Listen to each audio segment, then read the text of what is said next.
Hello students, welcome to our channel Odisha education trick. आज आम discussion करिबा +3 5th सेमिस्टर रो core paper 12 जहाँकि आमर 1 मार्किया प्रश्नोत्तर रही। चलो ताले डेरी न करी क्लास आरंभ करिबा। देखो 1 नंबर कौन देछि? 1 नंबर देछि इंग्रेज राजत्व रे भारत रे पुलिस विभाग रो जन्मदाता डैश थिले ना लॉर्ड कॉर्नवालिस। 2 नंबर इंग्रेज राजत्व रे भारतीय सैन्य माने डैश नाम रे परिचित ना सिपाही। डैश थाना व्यवस्था प्रतिष्ठा करथिले ना कॉर्नवालिस। 3 नंबर देखो ना के थाना व्यवस्था प्रतिष्ठा करते ना कॉर्नवालिस ହେଲା। तापर 4 नंबर कौन देछि 1831 ख्रीष्टरे प्रोविंशियल कोर्ट ऑफ अपील को कौन उच्छेद करथिले। प्रोविंशियल ख्रीष्टरे उच्छेद करथिले केबे लॉर्ड विलियम बेंटिक। ठीक अच्छे तो आउ थे पढ़ी देउछि 4 नंबर 1831 ख्रीष्टरे dash provincial court of appeal को उच्छेद करथिले ना लॉर्ड विलियम बेंटिक। ठीक अच्छे तापर देखिबा लॉर्ड विलियम बेंटिक। तापर 5 नंबर कौन डैश मसीहारे चार्टर एक्ट प्रणीत होइतिला। देखो 5 नंबर डैश मसीहारे ना 1833 ख्रीष्टरे हैला। 6 नंबर इंग्रेज राजत्व रे थानार मुख्य डैश थिले ना दारोगा ना थानार मुख्य के थिले ना दारोगा। 7 नंबर उपयोगितावादर समर्थक और विशिष्ट दार्शनिक डैश थिले ना जेम्स मिल।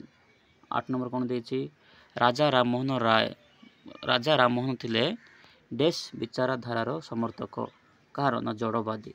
इंपोर्टेंट देखो राजा राममोहन राय कहार समर्थक थिले ना डैश माने विचारधारा समर्थक थिले ना जड़वादी। ठीक अच्छे 9 नंबर कौन जेम्स मिल भारतीय संस्कृति संपर्क में डैश मत व्यक्त करथिले ना प्रगतिर बाधक। बा ये बढ़िया कथा। देखो जेम्स मिल कौन कहिथिले ना भारतीय संस्कृति को एटा होची प्रगतिर बाधक बोली कि कौन मत व्यक्त करथिले किए ना जेम्स मिल कौन बोली कि ना प्रगतिर बाधक। 10 नंबर कौन उपयोगितावादर समर्थक जेरेसी बेंथम डैश को सामाजिक संस्कार को पसंद करथिले ना विलियम बेंटिंग को सामाजिक संस्कार को से पसंद करथिले। 11 नंबर कौन ना डैश को शासन काल रे भारत रे इंग्रेजी भाषार विकास घटितिला ना Lord William Bentinck. 12 number Bharat रे आधुनिक शिक्षार प्रवर्तक डैश थिले ना विलियम बेंटिक। 14 नंबर कौन डैश मसीहारे कलिकता रे कौन एक विश्वविद्यालय स्थापित होइतिला ना 1857 ख्रीष्टरे। वेरी वेरी इंपोर्टेंट देखो कलिकता विश्वविद्यालय केबे स्थापित होइतिला ना 1857 ख्रीष्टरे। तापर 15 नंबर कौन देछि ना प्रथम विश्वयुद्ध डैश रु डैश ख्रीष्टरे होइतिला ना 1914 रु 1918। देखो प्रथम विश्वयुद्ध फर्स्ट वर्ल्ड वार। 16 कौन डैश ख्रीष्टरे पीटिंग भारत आईन प्रणीत होइतिला ना 1784 ख्रीष्टरे। डैश ख्रीष्टरे मेजर जनरल स्टजर लॉरेंस प्रधान सेनापति उपाधि ग्रहण करथिले ना 1748 ख्रीष्टरे। ठीक अच्छे 18 नंबर कौन डैश ख्रीष्टरे कॉर्नवालिस पुलिस विभाग संस्कार आनिथिले ना 1792 ख्रीष्टरे ना पुलिस विभाग संस्कार आनिथिले। इंग्रेज राजत्व रे कंपानी सेनार अधिकांश सैनिक डैश थिले ना भारतीय। ठीक अच्छे ना किए ना भारतीय। तापर रहिला कौन एबे आसला वस्तुनिष्ठ प्रश्नोत्तर। 1 नंबर कौन देछि ना 1 नंबर भारत रे एक न्यायिक व्यवस्थार मूलदुआ किए स्थापन करथिले ना वारेन हेस्टिंग्स हैला। 2 नंबर भारत रे पुलिस विभाग जन्मदाता किए देखो एटा दी तर देला ना लॉर्ड कॉर्नवालिस। पुलिस विभाग जन्मदाता किए ना lord Cornwallis. Asiatic society of Bangalore प्रतिष्ठाता किए ना William Jones. A history of British India लेखक किए ना जेम्स मिल। केबे वो केउठारे सेंट मैरिज ब्यारिची माने चैरिटी विद्यालय स्थापन हैला ना 1715 रे मांद्राज माने वर्तमान कोडा मांद्रा होची वर्तमान चेन्नई। ठीक अच्छे तापर 6 नंबर कौन देछि 1781 ख्रीष्टरे वारेन हेस्टिंग्स द्वारा कलिकता ठारे केउ विद्यालय प्रतिष्ठा होइतिला ना कलिकता मद्रासा। ठीक अच्छे बनारस रे किए संस्कृत विद्यालय स्थापन करथिले किए ना इंग्लैंड रो जोनाथन डनकन। किए ना जोनाथन डनकन। केबे ठारू भारत रे पाश्चात्य शिक्षार उन्नति घटितिला ना 1813 ख्रीष्टरू। 1823 ରୁ 1833 ଖ୍ରୀଷ୍ଟ पर्यंत भारत में ब्रिटिश शिक्षार मुख्य नीति कौन थिला देख 9 नंबर कौन ना भारत में इंग्रेज शिक्षार प्रचलन ठीक अच्छे। तो 10 नंबर कौन ब्रिटिश सरकार सनंद आईन केबे प्रणयन करथिले देख 10 नंबर ना 1813 ख्रीष्ट। एच विल्सन किए ना प्राच्य भाषाविद। मैकेले किए ना टॉमस बेबिंगटन मैकेले थिले इंग्लैंड रो जड़े प्रख्यात कौन लेखक ज्ञानी वक्ता तथा आईनज्ञ ठीक अच्छे। मैकेले विवरणी कौन कौन से कौन कहते ना तत्कालीन बड़लाट बेंटिक अनुरोध क्रमे मैकेले भारतर शिक्षा समस्यार समाधान पाई 1835 रे तांको निष्पत्ति मान एक विवरणी रूपे प्रकाश करथिले ताहा मैकेले विवरणी रूपे परिचित ठीक अच्छे। 14 नंबर कौन लॉर्ड डेलहाउसी भारत को केबे बड़लाट होई आस्तिले केबे ना 1848 रे हला केबे आस्तिले ना 1848 रे।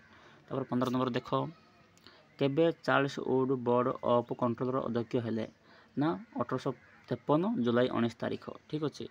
वुड को विवरणी केबे प्रकाश पाइला ना 1854 ख्रीष्ट। 17 नंबर कौन देख देख लॉर्ड रिपन केबे बड़लाट रूपे भारत आस्तिले ना 1880 ख्रीष्ट केबे आस्तिले ना 1880 ख्रीष्ट। 18 नंबर कौन देछि भारतीय शिक्षा कमिशन केबे हेला ना 1882 ख्रीष्ट।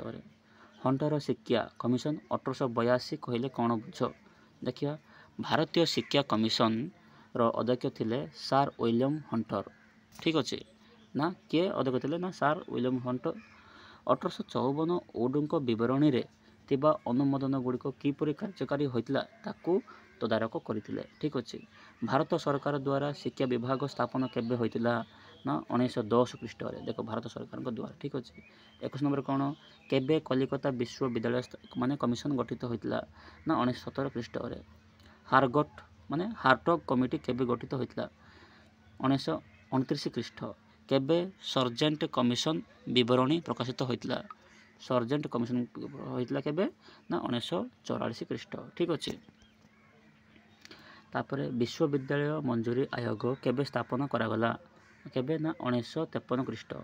25 नंबर कौन देख द्वितीय विश्व युद्ध केबे होइतिला देख 1939 रु 1945 प्रथम युद्ध केबे होइतिला ना 1914 रु 1916 ठीक अच्छे। बाटालियन कहले कौन बुझ ना इंग्रेज माने 18 शताब्दी रे एक नियमित सैन्यबाहिनी गठन करथिले उक्त सैन्य दल को बाटालियन कहा जाउतिला ठीक अच्छे। 28 नंबर कौन केउ आईन द्वारा भारत में सामरिक संस्कार अणा जाइतिला ना 1884 पिट्स इंडिया एक्ट द्वारा। तापर जॉन मालकम किए देखिवा किए ना ब्रिटिश सामरिक अधिकारी किए ब्रिटिश सामरिक अधिकारी। कमांडर इन चीफ क्या कहा जाउतिला भारतीय सैन्य बाहिनी मुख्य को कमांडर इन चीफ कहा जाउतिला ठीक अच्छे। ताले आज क्लास एतिक रखिया जदि वीडियो भल लगे वीडियो को लाइक करंतु आ सांगमान सहित शेयर करंतु। वंदे उत्कल जननी जय जगन्नाथ।